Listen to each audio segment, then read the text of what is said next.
Audio Jungle.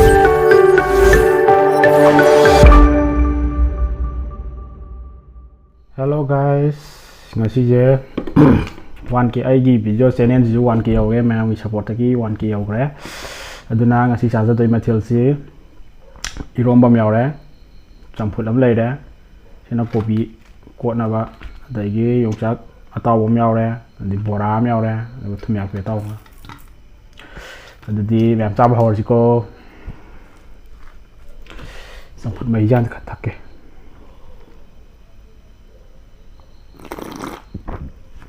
hỏi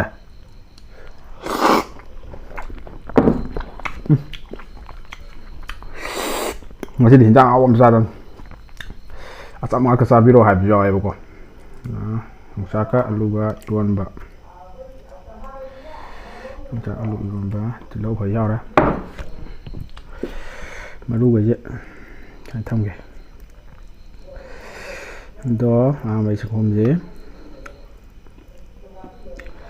bora khá học cái bora am học cái để trong mà bây giờ một tao bây giờ ông mà đi học cái để sao giờ mà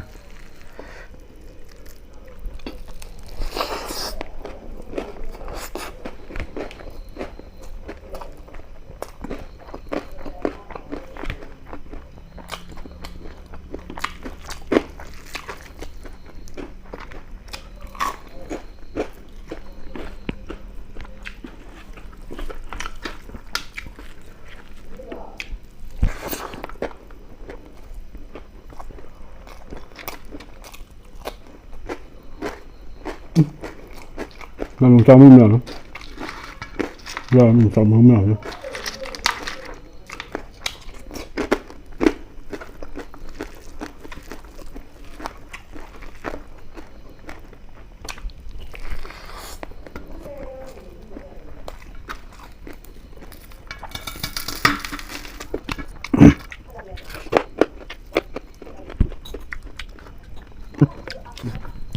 biển gì rôm gì hảo vậy chúng ta cắt alu của ta đi luôn rồi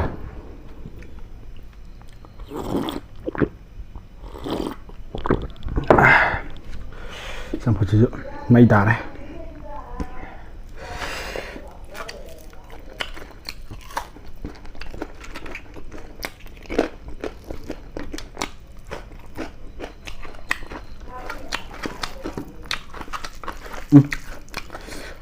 trong không làm gì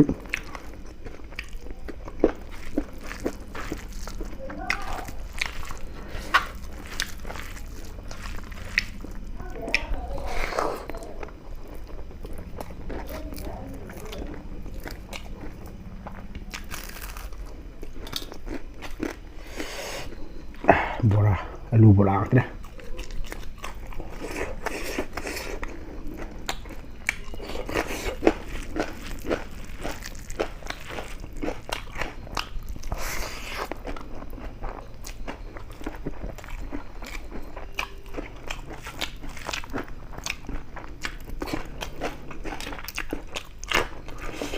mình dùng chặt đi bây giờ thò đó tàu thua xa bia thọ này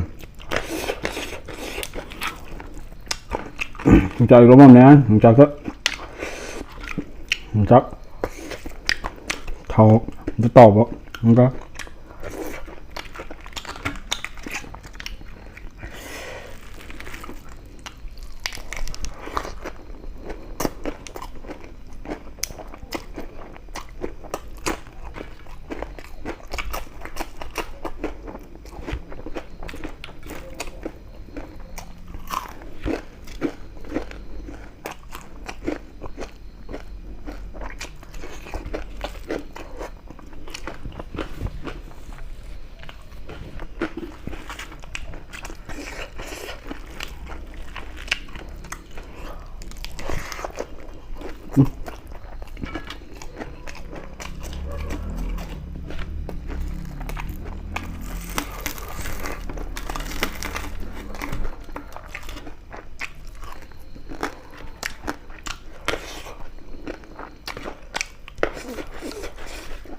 trong mùi dữ hả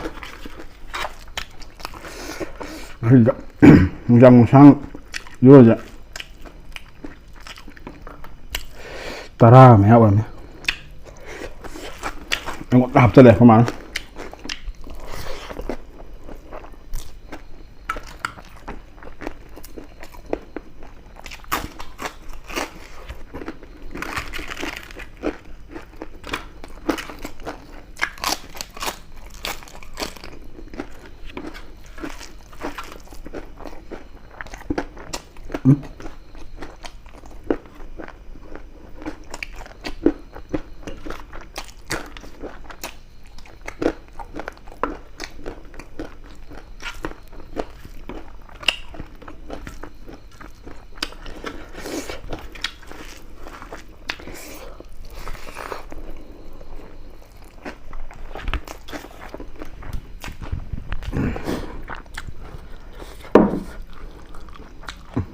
Chính hệ với cỏ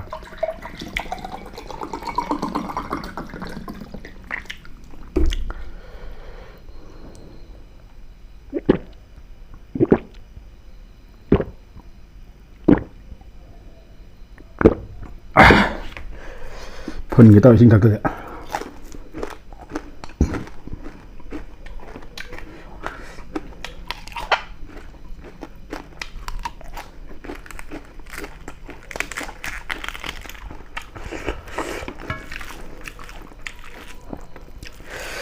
Làm gì cô bị vậy?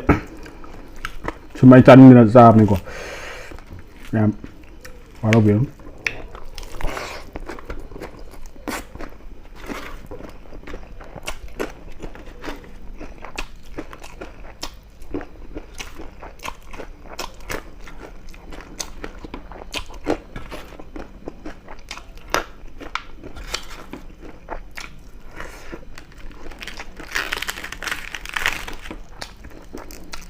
Có bí bạn riêng người ta.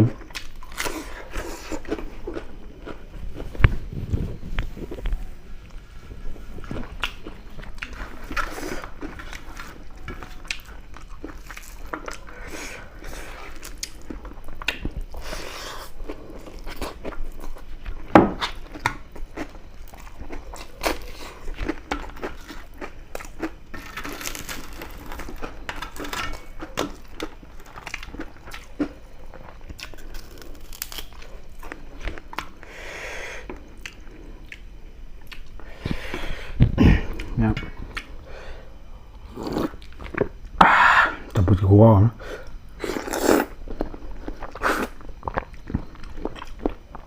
Tabiga. Kobe.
Dia lagi hendak nyapa teh yang irom be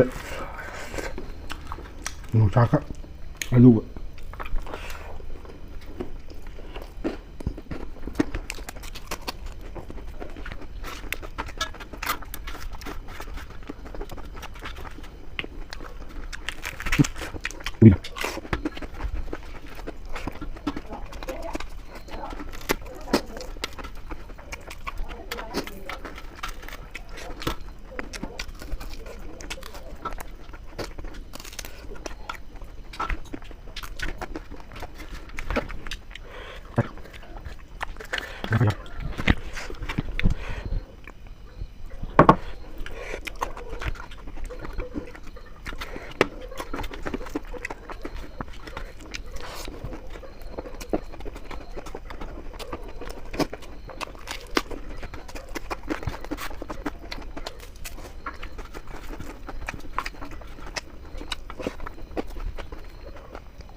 不是好嘞，肉不是好嘞，不拉好嘞。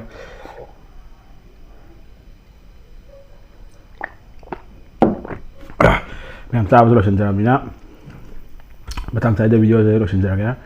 Jadi matang video tak kalau kau dah mungkin nanti bye bye.